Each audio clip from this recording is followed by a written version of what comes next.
Hey beautiful girls. සමහර වෙලාවට ඔයා පුදුම වෙලා ඇති සමහර ගෑනු ළමයි ඉන්නවා හරිම ලස්සනට දිදුලනවා. එයාලගේ අමුතුම ග්ලෝ එකක් තියෙනවා. ඒ වගේම එයාලා ළඟ හරිම අමුතු වයිබ් එකක් තියෙනවා. එයාලා හරිම සතුටින් කොන්ෆිඩන්ස් එකේ ඉන්නේ. ඔයා කවදා හරි හිතලා තියෙනවද ඔයාටත් ඒ වගේ කෙනෙක් වෙන්න ඕනි කියලා? අනිවාර්යෙන්ම ඔයාටත් ඒ වගේ ගෑනු ළමෙක් වෙන්න පුළුවන්. මේ වීඩියෝ එකෙන් මම කතා කරන්නේ කොහොමද පොසිටිව් ගර්ල් කෙනෙක් වෙන්න කියලා. ඇතුළතින් වගේම පිටතිනුත් පොසිටිව් ගර්ල් කෙනෙක් වෙන්න අපිත් එක්ක එකතු වෙන්න. ඉතින් අපි එකතු වෙලා ග්ලෝ අප් වෙමු. මේ ග්ලෝ අප් ජර්නි එකේ පළවෙනිම කොටස තමයි ඔයාගේ මනස. ඉතින් අපි මනසින් පටන් ගමු. පොසිටිව් වීම. එහෙම නැත්නම් ධනාත්මක කෙනෙක් වෙන එක මුලින්ම පටන් ගන්න ඔයාගේ මනසින්. හැම දෙයකටම කලින් ඔයා ගැන හොඳ දකින්න, හොඳ දේවල් කතා කරන්න පුරුදු වෙන්න. මම හොඳයි, මට පුළුවන්, අද හොඳ දවසක් වෙනවා වගේ වචන ඔයාටම කියන්න. මට බැහැ, මම නම් මහ මෝඩයෙක් වගේ වචන ඔයාගේ ජීවිතෙන් කපා හරින්න. මොකද ඔයාගේ මනස විශ්වාස කරන්නේ ඔයා කියන දේවල්. ඉතින් හොඳ දේවල් නිතරම කතා කරන්න. අපි හොඳ දේවල් ගැන හිතනකොට, අපි හොඳ දේවල් ගැන කතා කරනකොට අපිට තව තවත් හොඳ දේවල් ආකර්ෂණය වෙන එක වළක්වන්න කාටවත් බැහැ. දෙවෙනි කරුණ තමයි අනිත් අයට කරුණාවෙන් සලකන එක. පොසිටිව් ගෑනු ළමයි කියලා කියන්නේ හැමතිස්සෙම අනිත් අයවත් උසස් කරලා සලකන, උසස් තත්වයකට ගෙනියන්න පුළුවන් ගෑනු ළමයින්ට. කෙනෙක් එක්ක සුහදව හිනා වෙන්න, එයාගේ හිත සතුටු වෙන විදිහේ ලස්සන වචන කතා කරන්න, කෙනෙක්ට උදව් කරන්න, මේ දේවල් වලට ඔයාට සල්ලි කීයක්වත් වැය වෙන්නේ නැහැ. ඔයා නිකමට මතක් කරලා බලන්න, ඔයා කෙනෙක්ට හරිම ලස්සනයි කියලා කියපු දවසක ඒ කෙනාගේ මූණේ ඇඳුණු බස් එකක එහෙම යනකොට වයසක ආච්චි අම්මා කෙනෙක්ට ඔයාගේ සීට් එක දුන්නම ඒ ආච්චි අම්මා ඔයාට ස්තුතිවන්ත වෙච්ච හැටි මතක් කරද්දි ඔයාගේ හිතට සතුටක් දැනෙනව නේද? ඉතින් ඔයා හැමෝටම කරුණාවන්ත වෙනකොට ඔයාගේ වටේ පොසිටිව් එනර්ජි එකක් ඉරනවා. ඒ වගේම ඔයාටත් ඒකෙන් සතුටක් දැනෙනවා. අංක 3. ඔයා මොනවද බලන්න කියන එක ගැන සැලකිලිමත් වෙන්න. ටීවී එකේ ඔයා මොනවද බලන්නේ? ඔයා පොත්වල මොනවද කියවන්නේ? පත්තරවල මොනවද කියවන්නේ? ඒ වගේම සෝෂල් මීඩියා වල ඔයා මොනවද ස්ක්‍රෝල් කරන්නේ? මෙන්න මේ දේ ඔයාගේ මනසට තදින්ම බලපානවා.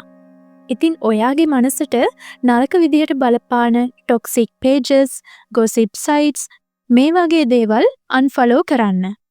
සෝෂල් මීඩියා වල තියෙන දේවල් දැකලා ඔයාව තවත් කෙනෙක් එක්ක සංසන්දනය කරලා දුක් වෙන්න එපා. ඒ වෙනුවට ඔයාව ඉහළට ඔසවා තබන කන්ටෙන්ට් නිතර බලන්න. ඔයා අහන මියුසික්, ඔයා බලන වීඩියෝස්, ඔයා කියවන දේවල් ඔයාව කඩා වැටෙන දේවල් වෙන්න බැහැ. ඔයාව ධනාත්මකව බලගන්වන දේවල් වෙන්න ඕනේ. 4 වෙනි කාරණාව තමයි self care. self care කියලා කියන්නේ ඔයාව බලාගන්න එක. ඔයා වෙනුවෙන් ඔයාගේ ජීවිතේ කොටසක් වෙන් කරන එක. ඔයාගේ ශරීරය ලස්සන වෙනුවෙන්, නිරෝගීභාවය වෙනුවෙන්, ඒ වගේම ඔයාගේ මනස සුවපත් කරගන්න, ඔයාගේ ආත්මය හරිම සංසුන් කරගන්න self care ජර්නි එකක් අවශ්‍යමයි. හොඳ නිින්දක්, පෝෂ්‍යදායී ආහාර, ඒ වගේම හොඳට ජලය පානය කරන එක, ටිකක් විවේක ගන්න එක, ඔයා කැමති හොබි එකක නිරත වෙන එක, මේ දේවල් ඔයාගේ ශරීරයට පොසිටිව් හැඟීමක් ගෙන දෙනවා. සුවඳ කැන්ඩල් එකක් දල්වන එක, ඔයාගේ කාමරේ හොඳ සුවඳකින් සුවඳවත් කරගන්න එක, එතකොට ජර්නල් එකක් ලියන එක, සාමකාමීව ටිකක් ඇවිදින එක, යෝග කරන එක, භාවනාවක් කරන එක, මේ දේවල් වලින් ඔයාගේ මනසට පොසිටිව් හැඟීමක් ගෙන දෙනවා. අංක 5 තමයි ඔයාගේ වටා ඉන්න අය ගැන සැලකිලිමත් වෙන එක. ඔයාගේ ජීවිතේ පොසිටිව් වෙන්න හරි නෙගටිව් වෙන්න හරි ගොඩක්ම බලපාන දෙයක් තමයි ඔයා ආශ්‍රය කරන්නේ කවුද, ඔයා වටා නිතරම ඉන්නේ කවුද කියන එක. ඔයාට සුවදායක, ආරක්ෂිත සහ සතුටුදායක හැඟීම් විතරක් ගෙන දෙන අයව ආශ්‍රය කරන්න. ඔයාව අඩියක් හරි පහලට ඇද දමන අය නම් ඔයාගේ වටේ ඉන්නේ ඒ වගේ අයගෙන් ඉක්මනින්ම ඈත් වෙන්න. 6 වෙනි කරුණ තමයි පරිපූර්ණ වෙන්න උත්සාහ කරන්න එපා. ඔයාගේ උත්සාහය අගය කරන්න. පොසිටිව් වෙනවා කියලා කියන්නේ හැම දෙයකින්ම පරිපූර්ණ වීම නෙවෙයි. එක දවසක ඔයාට හැමදේම හරියන්නත් පුළුවන්. තවත් දවසක හැමදේම වරදින්නත් පුළුවන්.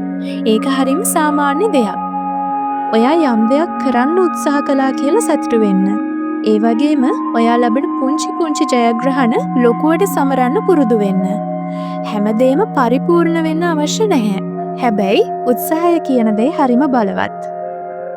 ඉතින් ඔයාට පොසිටිව් ගෑනු ළමෙක් වෙන්න ඕනේ නම් මුලින්ම කරන්න ඕන දේ තමයි ඔයාගේ මනස හදාගන්න එක. අනිත් අයට කාරුණික වෙන්න, ඒ වගේම සෝෂල් මීඩියා වල හොඳ දේවල් විතරක් ෆලෝ කරන්න. හොඳ යාළුවන්ව තෝරගන්න. ඔයා ඔයාට ආදරය කරන ගමන් ඔයාට දැනට තියෙන හැම දෙයකම පොසිටිව් පැත්ත විතරක් දකින්න. ඔයාට මේ වීඩියෝ එක වැදගත් වුණා නම් ලයික් කරන්න. ඒ වගේම මම මේ කියපු ටිප්ස් වලින් ඔයා වැඩියෙන්ම කැමති වුණේ මොන ටිප් එකටද කියලා කමෙන්ට් එකක් දාලා මට කියන්න. ඒ වගේම සබ්ස්ක්‍රයිබ් කරන්නත් අමතක කරන්න එපා. තවත් මේ වගේ වටිනා වීඩියෝ එකකින් අපි නැවත හමු වෙමු.